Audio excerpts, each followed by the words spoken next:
Pinagpahinga muna ako, 10 minutes break daw.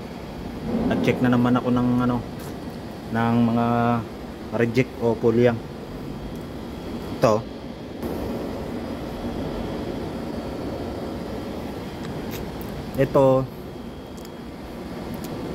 Ito mga pare ito.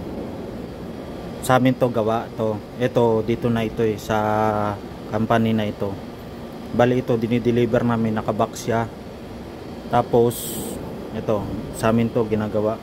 Ngayon pinadala ako rito dahil magche-check ng reject pulyang. Yung pinakita sa picture na yung hinang dito nakaangat. Kaya okay pa sana kung hindi pa na ididikit dito. Pag nadikit na dito ang bigat ito kasi hindi kasi nila napapansin, kaya mabigat pagka nadikit na dito. Kasi dito na ito ito pinapadala pa namin, pina-check sa akin. So yung gawa na ito ipaprocess pa nila, tapos idadala sa LG.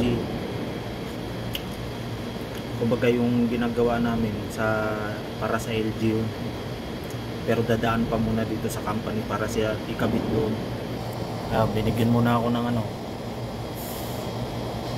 binigyan ako ng DN coffee.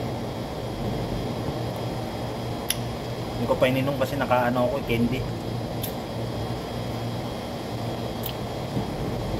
Dami pa niyan. Tapos ito yung mga takip niya, no, 'di ba? Ayan. 'Di ba? Okay.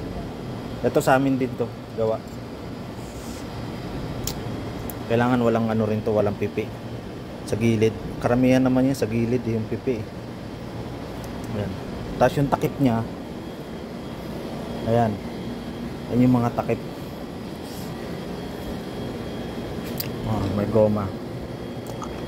Sa aircon to, yung mga aircon na malalaki, yung mga na nasa labas.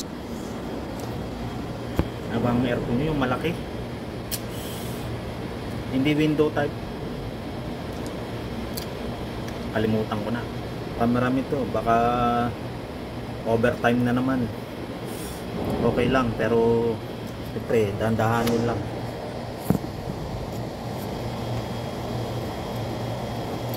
Ayun guys, ganito yung trabaho dito, taga-check ng mga reject. Kaya sa mga gusto mag-Korea, highly recommended talaga. Totoo, malaki yung sahod dito. Tapos ganyan yung ganyan yung trabaho. May mga company na talaga, may mga company na mahirap talaga ang trabaho. Kaya swertihan talaga pagka napunta ka sa company na chill lang. Para sa'yo talaga yun. Sige guys, tapos na yung break time.